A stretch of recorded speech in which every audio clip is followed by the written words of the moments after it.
Éxodo capítulo 20 y vamos a leer los primeros 3 versículos. Amén. Éxodo capítulo 20, los primeros 3 versículos.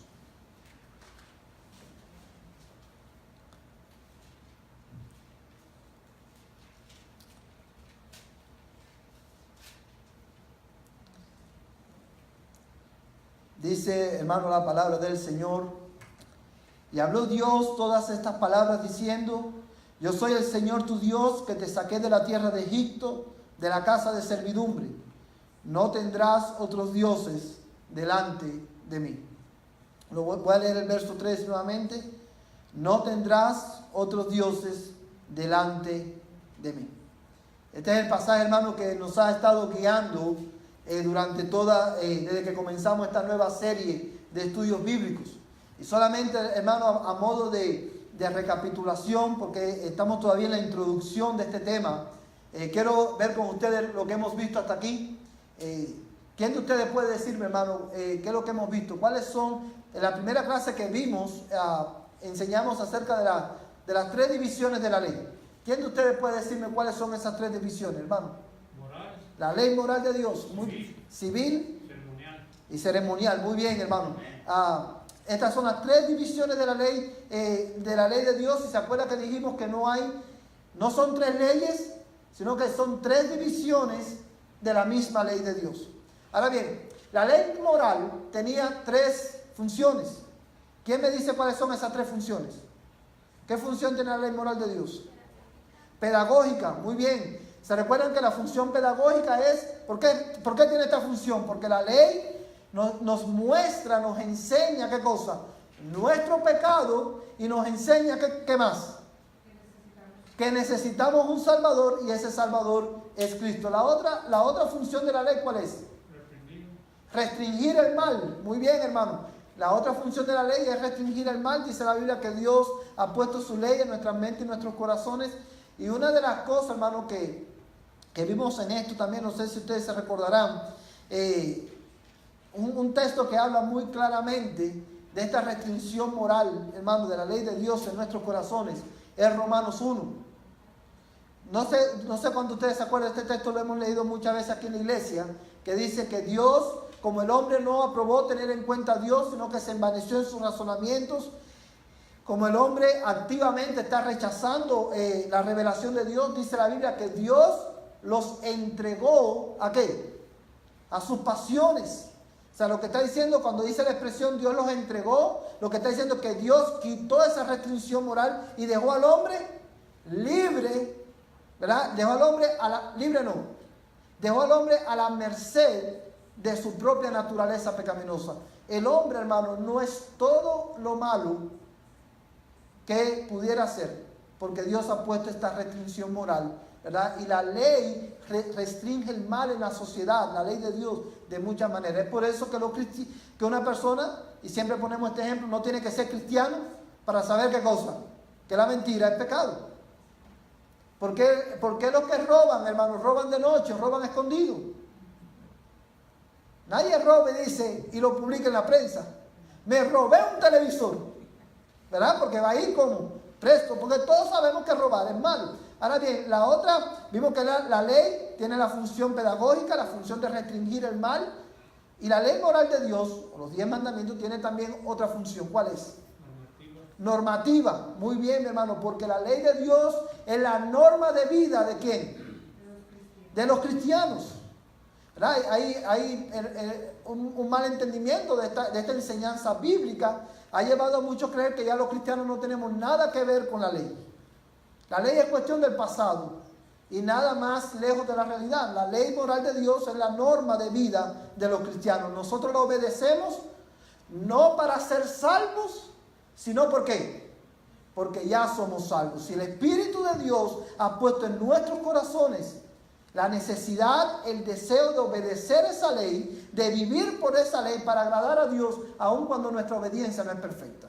También vimos, hermano, la continuidad, porque creemos que los 10 mandamientos, la ley moral de Dios, está vigente todavía. Y dimos varios textos bíblicos, desde Génesis hasta, hasta los evangelios. Ahora bien, hoy vamos a estar hablando, hermanos, de una distinción importante. Queremos hacer una distinción importante, hermano, en este tema. Y usted se preguntará, ¿de qué distinción usted está hablando, pastor? Bueno, me estoy refiriendo a la distinción entre la ley y el evangelio. Pero antes de ir a los detalles del estudio de esta noche, quiero hacer una pregunta. ¿Qué es el evangelio? Cuando usted escucha la palabra evangelio, ¿qué es lo primero que viene a su mente? La palabra de Dios, ¿qué más? Las buenas nuevas de salvación del evangelio. Normalmente, hermano, cuando nosotros pensamos en el evangelio, como el evangelio, la palabra evangelio significa buenas nuevas, ¿verdad? El evangelio de Jesucristo, la buena nueva de salvación, nosotros inmediatamente, lo primero que viene a nuestra mente es el evangelio que sale de la salvación. Ahora, aunque realmente eso es lo que significa, pero es importante aclarar que muchas veces cuando la Biblia habla del evangelio, se está refiriendo a esas verdades eternas que salvan el corazón que salvan al hombre, pero también se está refiriendo a la totalidad de las enseñanzas de Jesucristo. Cuando la Biblia habla arrepentidos y creed, por ejemplo, en el evangelio, ahí cuando dice en el evangelio no se está refiriendo solamente a las verdades eternas de la buena nueva de salvación, sino que se está refiriendo a la totalidad de la obra y la enseñanza del Señor Jesucristo. Ahora bien, teniendo esto en mente, quiero, hermanos, ver con ustedes por qué es importante hacer esta distinción, saber cuál es la distinción entre la ley y el evangelio. Y es importante, hermano, porque la distinción entre la ley y el evangelio, como una luz sumamente clara, debe conservarse con especial diligencia en la iglesia de Dios, a fin de que podamos enseñar la palabra de Dios correctamente.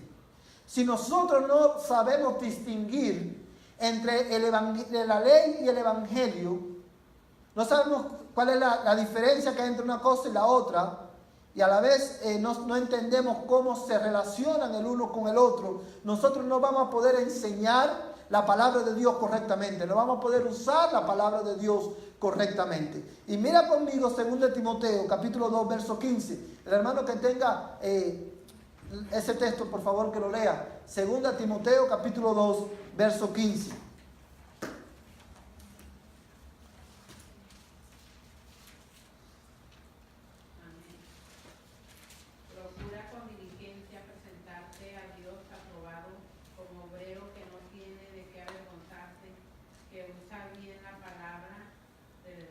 Amén. Fíjate cómo dice este pasaje, hermano. Pablo está escribiendo ¿a quién? ¿A quién está escribiendo Pablo? A Timoteo. ¿Quién era Timoteo? Un pastor. Y él está diciendo: procura con diligencia presentarte a Dios como aprobado, como obrero que no tiene de qué avergonzarse, que maneja con precisión la palabra de verdad. Y ahora usted se preguntará: pastor, ¿qué tiene que ver ese texto con la distinción entre la ley y el evangelio?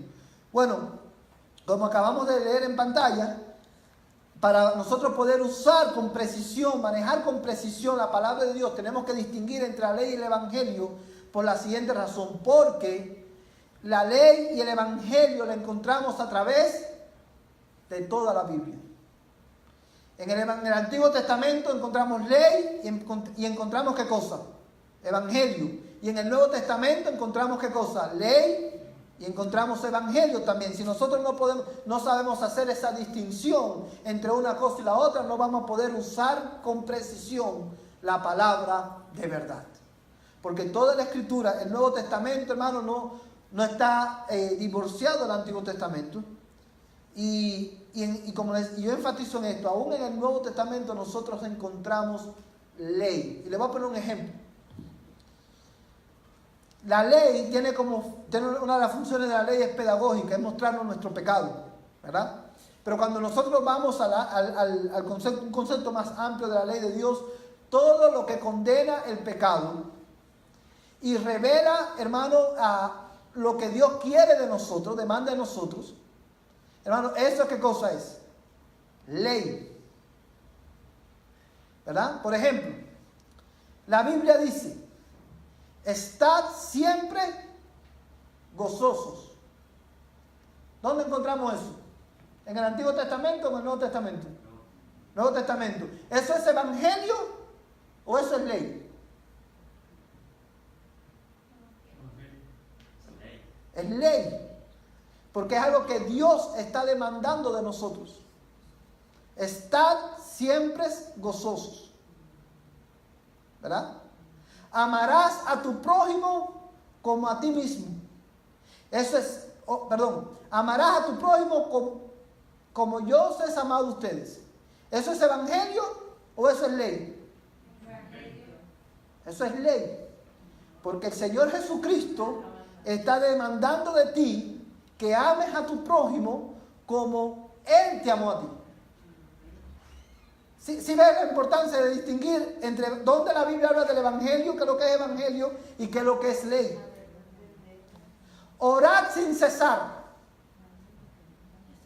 ¿Qué es eso? Ley. ¿Y dónde encontramos todos estos textos bíblicos? En el Nuevo Testamento. Ahora bien, después más adelante vamos a poner un ejemplo de evangelio.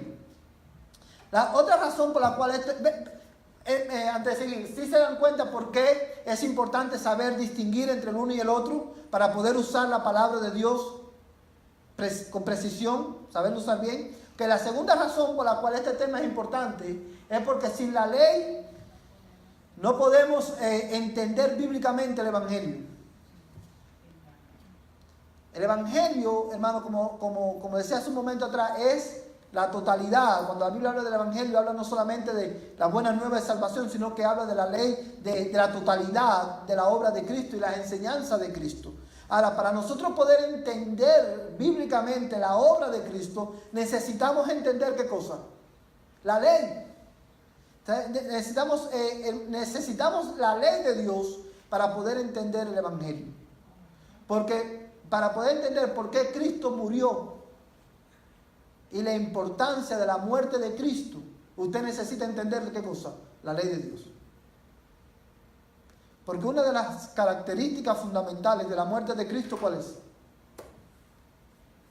Cristo murió por nuestros pecados, para librarnos de nuestros pecados. Pero mucha gente, hermano, a veces usted escucha a cristianos decir, no, que Cristo murió para librarnos del diablo.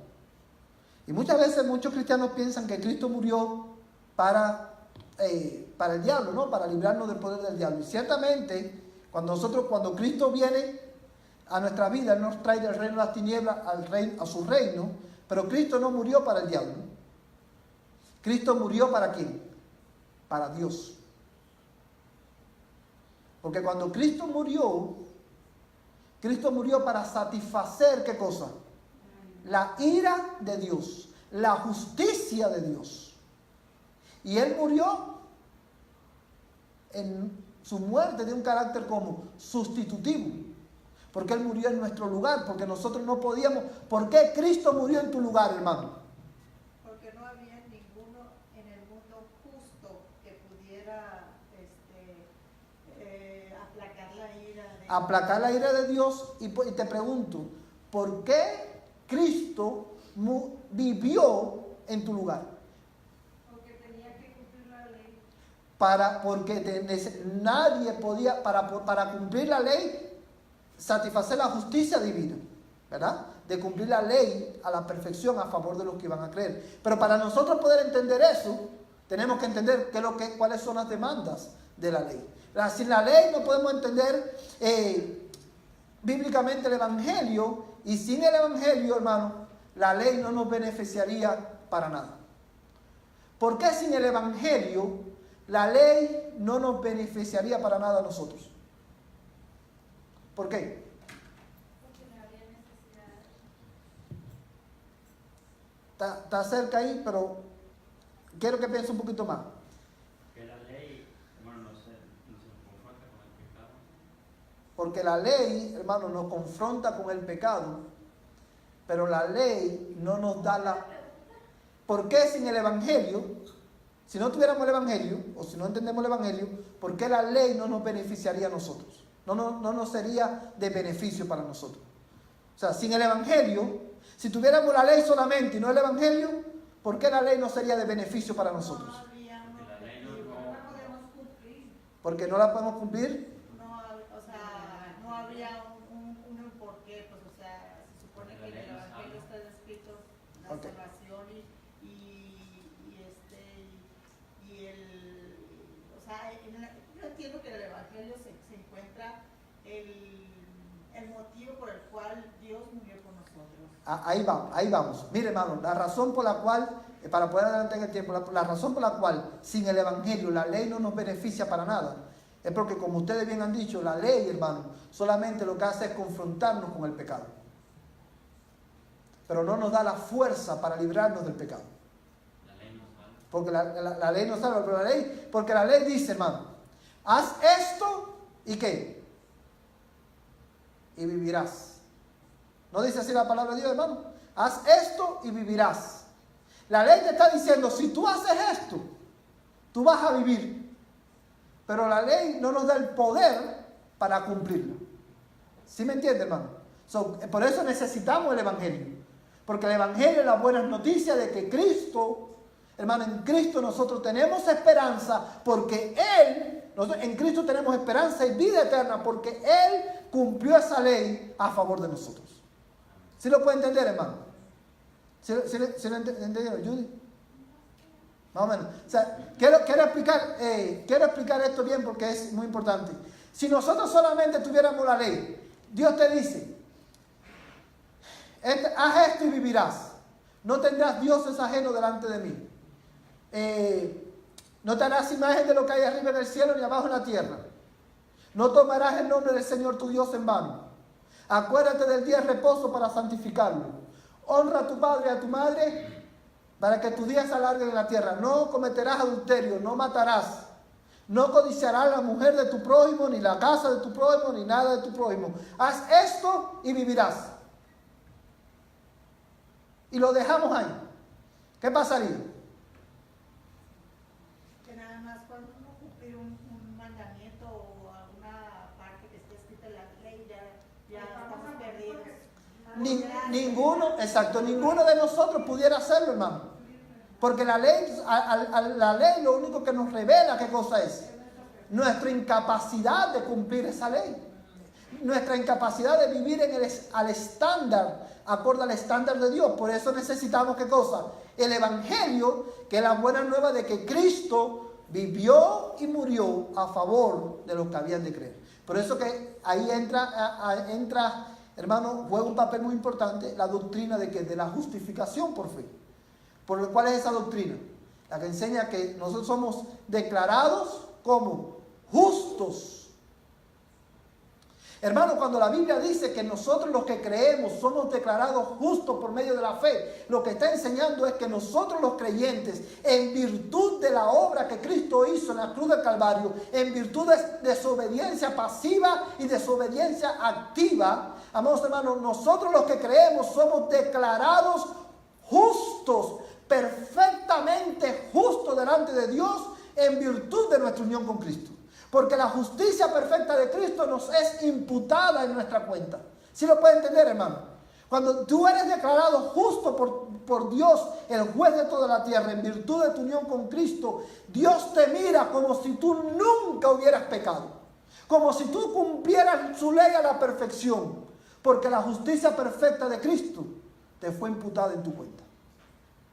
Y somos salvos por gracia. Por gracia. Y fuimos comprados por sangre. La sangre de Cristo nos compró nuestra redención, nuestra salvación, muy bien, y todo eso es por gracia. ¿Sí se da cuenta, hermano? Sin la ley nosotros no entendemos el Evangelio, pero sin el Evangelio la ley no nos sería de ningún beneficio, porque solamente, hermano, te mostraría tu pecado, pero no te daría la habilidad para poder cumplir esa ley.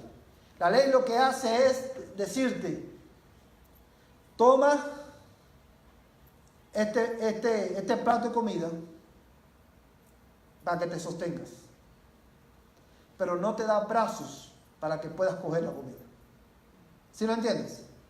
Lo que nos da el brazo para poder apropiarnos de esa comida es el Evangelio.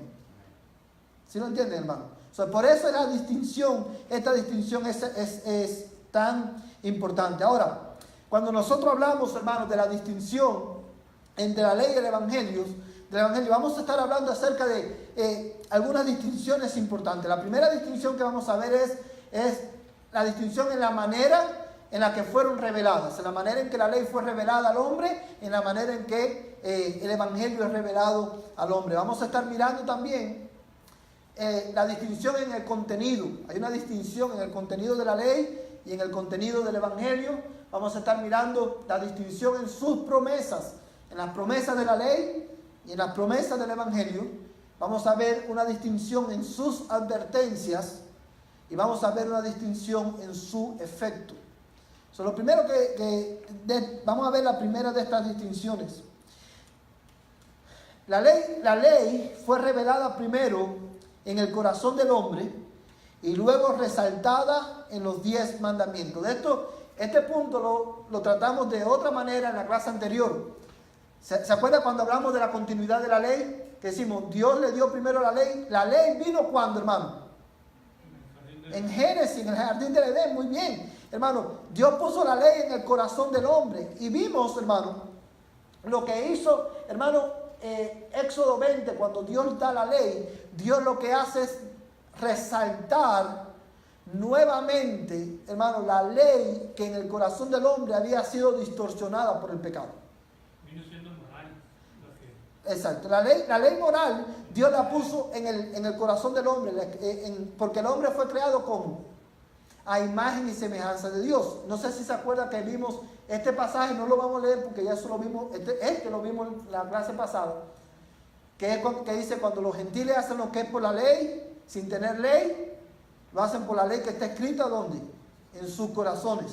Ahora, quiero que mires, hay un pasaje bíblico que ilustra muy bien esta verdad, y es precisamente Génesis 20, del 1 al 7. Vamos a buscar todos Génesis 20, del 1 al 7.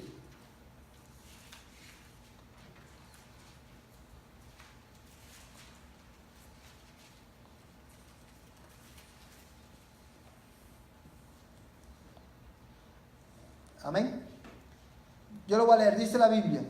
Y Abraham partió de allí hacia la tierra del Negev y se estableció entre Cades y Sur.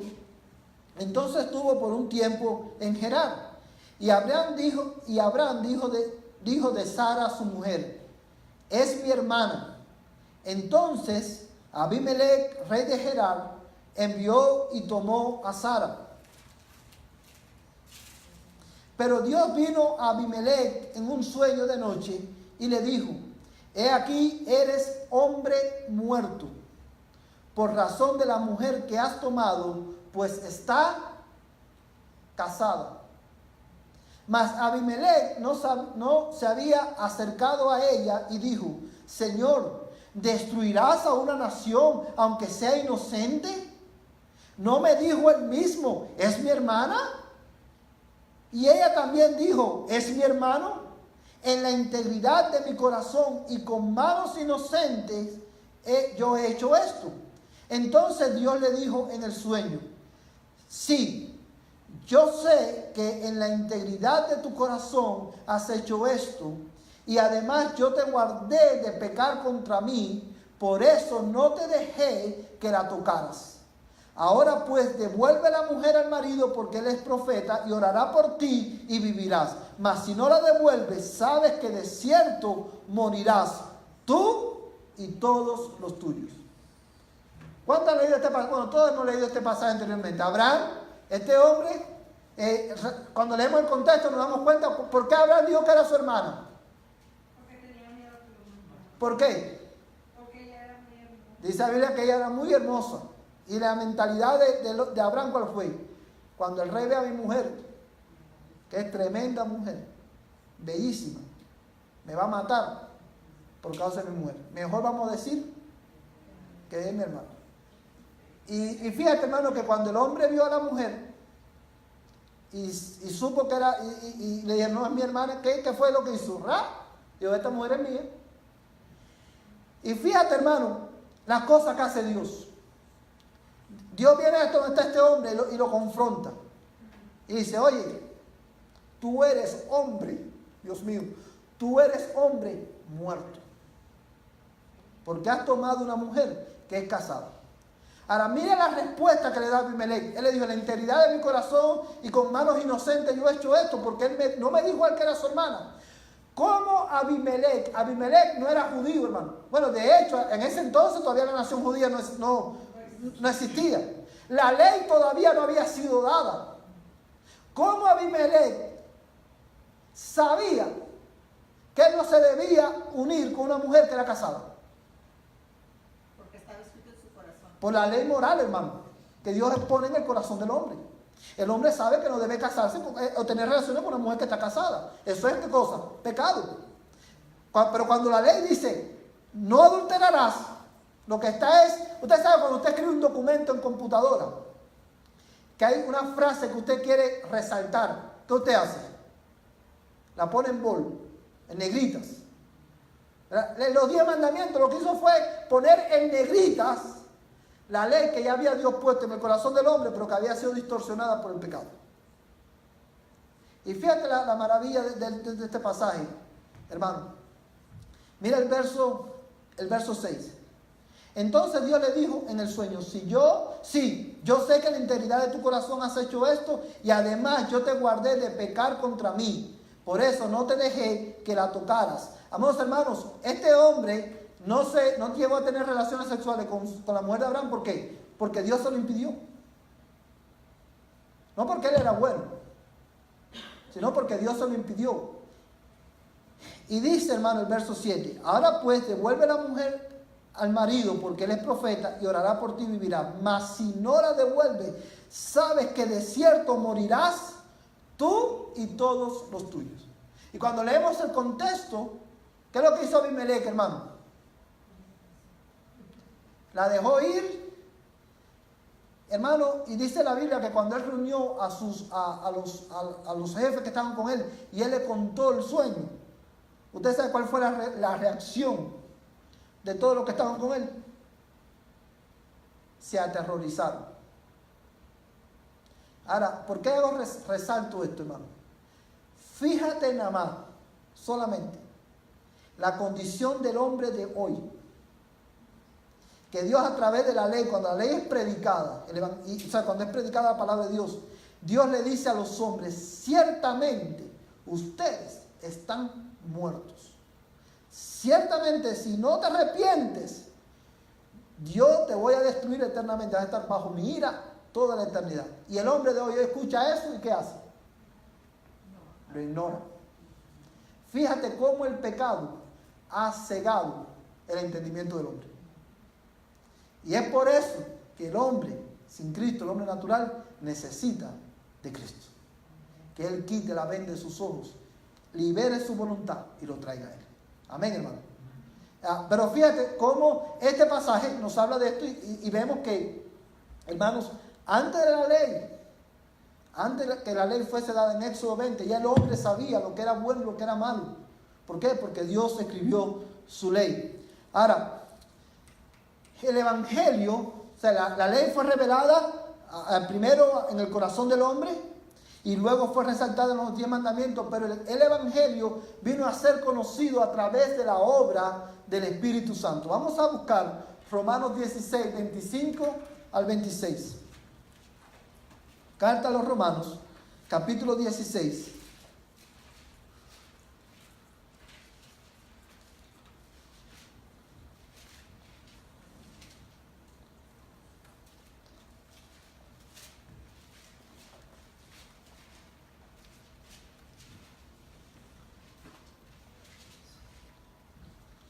¿Quién no tiene, hermano?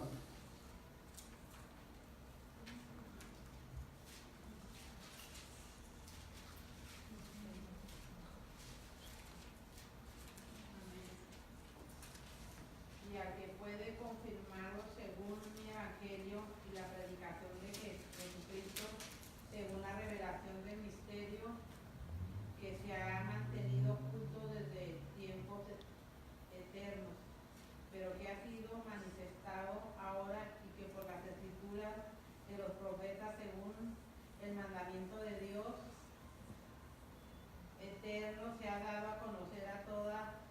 gentes para que obedezcan a la fe. Hasta ahí, hermano. Hasta Sí. ahí. Sí. Fíjate, hermano, lo que dice este pasaje. Pablo se despide de la iglesia de Roma y le dice, y aquel que es poderoso para afirmaros conforme a qué? A mi evangelio y a la predicación de Jesucristo según la revelación del misterio que ha sido mantenido en secreto durante siglos sin fin. Y dice, pero que ahora ha sido manifestado y por las escrituras de los profetas conforme al mandamiento del Dios eterno. Cuando dice que este misterio que fue revelado, que estaba oculto de tiempos antiguos, ¿qué misterio se está refiriendo? Al misterio del Evangelio. Al misterio del Evangelio que fue revelado a través de quién. Sí, pero primero a través de quién. Fíjate lo que dice el texto. La respuesta está ahí en el texto. Dice, a través, verso 26, pero que ahora ha sido manifestado y por las escrituras de los profetas conforme al mandamiento del Dios eterno se ha dado a conocer a todas las naciones. El evangelio, hermano, se dio a conocer a través de ese misterio, hermano, que estaba oculto. Era el evangelio, hermano, que primeramente se dio a conocer en primer lugar a través de quién, de Jesucristo, pero fue anunciado a todo el mundo, a todas las naciones, a través de quién, de las escrituras, de la predicación de la palabra. ¿Sí lo puede ver, hermano? La ley fue dada primeramente a los hombres en el corazón y fue reafirmada con los 10 mandamientos. Pero el evangelio fue dado a conocer a todos los hombres a través de ¿qué? De la inspiración de la palabra de Dios, primeramente de la encarnación, que Jesucristo es la palabra encarnada de Dios, y a través de la palabra escrita, que son las escrituras. Mira conmigo, hermano, a Juan, vamos a buscar Juan, capítulo 1, verso 17. Mira este texto conmigo. Juan 1, 17. Hermano, que lo tenga.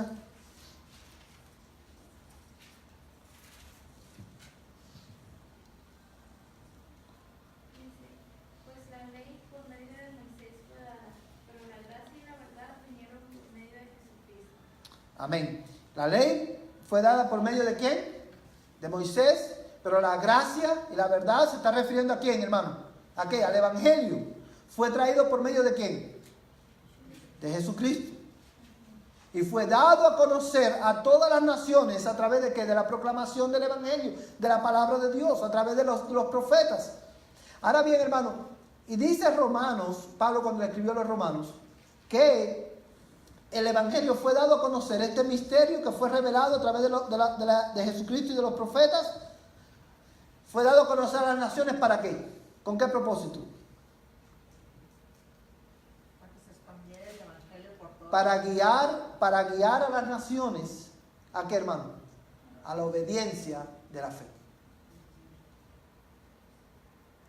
Ahora bien, vamos a dejarlo ahí, hermano, porque ya el tiempo se nos fue. Pero solamente quiero resaltar esto, hermano. ¿Se acuerdan cuando les decía, por ejemplo, cuando la Biblia dice orar sin cesar, estar siempre gozosos? Esto es parte de qué? De la ley de Dios para nosotros. Porque la ley de Dios tiene un carácter, una función que es normativa. Regula la manera en que nosotros vivimos. Y es por eso, hermano, que tú y yo como creyentes necesitamos ser recordados constantemente del evangelio y necesitamos a Cristo todos los días de nuestras vidas. Dios demanda de ti que ores. Dios demanda de mí que ore. Dios demanda de nosotros que estemos gozosos, no cuando todo va bien, sino cuando todas las cosas no van bien. Ahora, solamente nosotros, hermanos, podemos estar gozosos en todo tiempo cuando la fuente de nuestro gozo es el evangelio, es Jesucristo. Cuando somos recordados de lo que Cristo hizo a favor de nosotros. Cuando nosotros, hermanos, somos confrontados con la demanda de Dios de que oremos, nosotros no cumplimos, ¿verdad que nosotros no cumplimos ese mandamiento de Dios o esa demanda de Dios a la perfección? ¿Cuántos de nosotros oramos sin cesar? Pero dice la palabra de Dios, hermano, que Él es el que produce en nosotros el querer como el hacer por su buena voluntad. Y es por eso que nosotros debemos orar, Señor, por tu gracia, ayúdame a orar. Enséñame a orar, a deleitarme en la oración. Quiero terminar con Hebreos capítulo 13. Este pasaje a mí me encanta, me fascina. Hebreos capítulo 13. Y terminamos con este pasaje. Y vamos a leer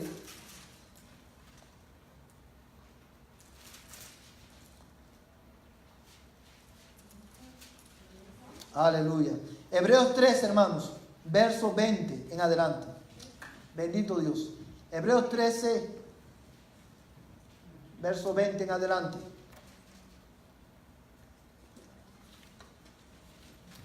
Amén. Dice, y el Dios de paz. Aleluya. Hermano, vamos a una pausa aquí. Lee este texto mientras yo lo leo, léelo con la vista. Pero disfruta, deleítate en lo que este texto está diciendo. Deleítate, hermano. Deja que este texto empape tu alma. Dice, y el Dios de paz, que resucitó de entre los muertos a Jesús nuestro Señor, el gran pastor de las ovejas. Yo no soy el gran pastor, hermano. Tu gran pastor es Jesucristo. Él es el gran pastor de las ovejas, el que conoce sus ovejas y sus ovejas lo conocen a Él. El gran pastor de las ovejas, mediante la sangre del pacto eterno, os haga aptos en toda buena obra, para hacer, ¿qué cosa? Su voluntad. ¿Cuál es la voluntad de Dios para ti? Que tú ores, que estés siempre gozoso, que te arrepientes de tu pecado, que escudriñes su palabra. Pero aún eso nosotros no podemos hacerlo, hermano, a la perfección. Pero aún así Dios demanda eso de nosotros. Pero dice el autor de los Hebreos que el gran pastor de las ovejas, Jesucristo, te haga apto para toda buena obra. ¿Para que podamos hacer qué cosa? Para hacer su voluntad. Ahora mira, hermano, deleítate en esto, hermano. Deleítate en esto. Dice, obrando Él